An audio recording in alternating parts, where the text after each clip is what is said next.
Sme na cintoríne v Ivánke pri Dunaji, kde odpočívajú starší pátri jezuiti, ktorí zomreli v senioráte spoločnosti Ježišovej v Ivánke pri Dunaji, ale aj na iných miestach a tu spoločne odpočívajú.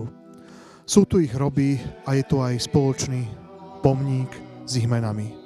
K nemu sme teraz zapálili sviečku na ich pamiatku. Teraz by som poprosil, aby nám páter Milan Hudaček povedal o tomto vzácnom mieste a o týchto vzácnych pátroch a frátroch, pri ktorých hroboch dnes stojíme. Sme na mieste, kde je pochovaných 25 jezuitov v posledných rokoch, pátrov, ktorí tvoria jednu osobitnú kapitolu v histórii spoločnosti Ježišovej. Ivánsky dom reholný sme dostali od ministerstva školstva v roku 1942 ako miesto pre formáciu a vzdelávanie mladých ľudí na vtedajšom Slovensku. Jezuiti mali totiž cirkevné gymnázium od roku 1938 a stále zápasili s nedostatkom priestoru. A tak im ministerstvo školstvo poskytlo potom Ivánsky dom, kde títo mladí ľudia navštevovali aj gymnázium. Gymnázium bolo funkčné 8 rokov, takže za tých 8 rokov aspoň jedna generácia mladých ľudí aj vyšla sformovaná z tejto školy. Možno si ešte starší budú pamätať na pátra Ďurčeka, ktorý neskôr ako jediný z gymnázia aj vstúpil do spoločnosti Ježišovej. Ale mnohí si budú spomínať na Miloslava Kuseho, ktorý tiež tu chodieval a ktorý sa skôr vyznačoval takým kritickým pohľadom aj voči Pánu Bohu. Títo pátri, ktorí tu ležia, niektorí aj vyučovali na tom gymnáziu spred roka 1950. Páter Kumorovic, ktorý je tu naznačený, vyučoval fyziku. Potom ďalší pátri učili predmety iného charakteru. Páter Bajan učil matematiku. A takýmto spôsobom ďalší sú pochovaní v Trnave. Sa snažili obohacovať mladých ľudí. Prišiel rok 1950, kedy Rehoľa stratila tento dom a všetci sa dostali do internácie, do pracovných táborov, najprv do Jasova a po 10 dňoch ich odviezli do Podolinca. Keď skončil asi po rok a pol aj Podolinec, mnohí odišli do civilných zamestnaní, ale ešte viac ich odišlo do internácie, najmä v českých zemiach, ako miesta Králíky, ako Želiv a ďalšie. Mnohí podstúpili aj bolestné súdy, ktoré vtedy proti reholníkom vtedajší režim aj prevádzal, uskutočňoval. Bolo to obdobie, kedy sme nevideli ani nejaké pokračovanie rehole a tak sme len čakali na Božiu prozreteľnosť, ktorá mohla celú túto etapu dejín nejak ukončiť. Veľmi pomohla amnestia z roku 1960, 62, 65, kedy viacerí reholníci sa dostali opäť na slobodu. Pochopiteľne nemohli kňazsky pôsobiť, ale sa zamestnali ako v civilnom zamestnaní a takýmto spôsobom prenikli medzi ľudí, ktorých obohacovali či už ako robotníci alebo administratívni pracovníci ostatných zamestnancov. Situácia trošku sa zmenila po roku 1968, kedy sme veľmi dúfali, že sa obnoví aj reholný život, ale nestalo sa tak. Ale čo sa stalo? Urobilo sa rozhodnutie pokračovať naďalej vo formácii tajnej. A tak boli prví prijatí do tajnej formácie páter Hromník, ktorý ešte žije, je v Ivánke, ale aj ďalší pátri, ktorí už niektorých aj zosnuli a ich tu aj máme. Páter Števko bol neskôr prijatý.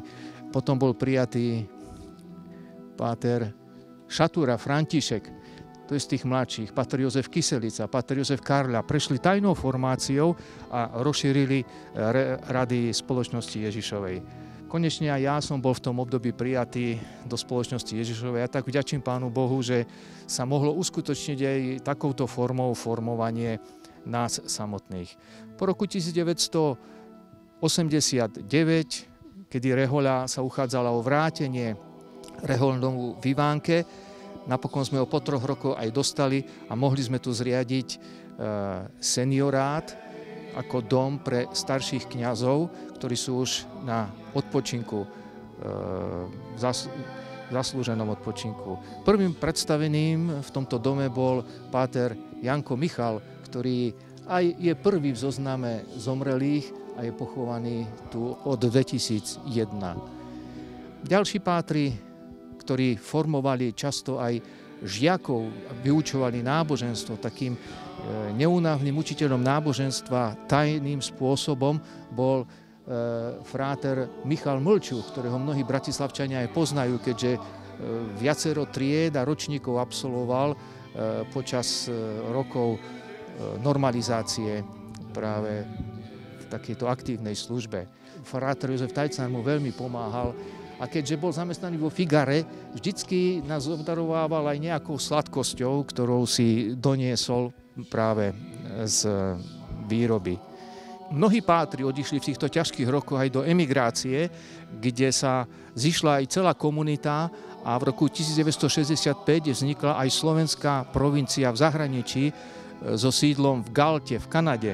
Medzi takých jezuitov v emigrácii patril fráter Pavol Polakovič, potom páter Juraj Sitkej, páter Štefan Hiriak odišiel na misie do Zambie v Afrike, páter Bajan Štefan bol misionár vo Venezuele a potom sa vrátil do Kanady.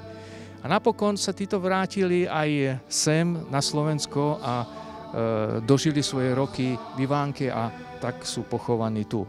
My keď tu prichádzame, modlíme sa k týmto kňazom, ktorí v rozličných situáciách privádzali ľudí k Pánu Bohu, k nádeji večný život. A tak aj keď stojíme teraz pri hrobe všetkých týchto otcov, prosíme ich, aby sa prihovarali aj za nás, že by sme my náš svoj reholný život završili podľa ideálu svätého Ignáca a mohli takýmto spôsobom osláviť Boha. A teraz by som poprosil pátra Marcela Mecka o modlitbu za zosnulých jezuitov, ktorí odpočívajú na tomto cintoríne a tým ukončíme našu dnešnú spomienkovú aktivitu. Mene Otca i Syna i Ducha Svätého. Amen. Otče náš, ktorý si na nebesiach, posväť sa meno Tvoje, príď kráľovstvo Tvoje, buď vôľa Tvoja, ako v nebi, tak i na zemi. Chlieb náš každodenný daj nám dnes a odpúsť nám naše viny, ako i my odpúšťame svojim vinníkom, a neuveď nás do pokušenia, ale zbav nás zlého. Amen. Zdravá Mária, milosti plná, Pán s Tebou, požehnaná si medzi ženami a požehnaný je plod života Tvojho Ježiš. Svätá Mária, Matka Božia, pros za nás hriešnych, teraz i v hodinu smrti našej. Amen.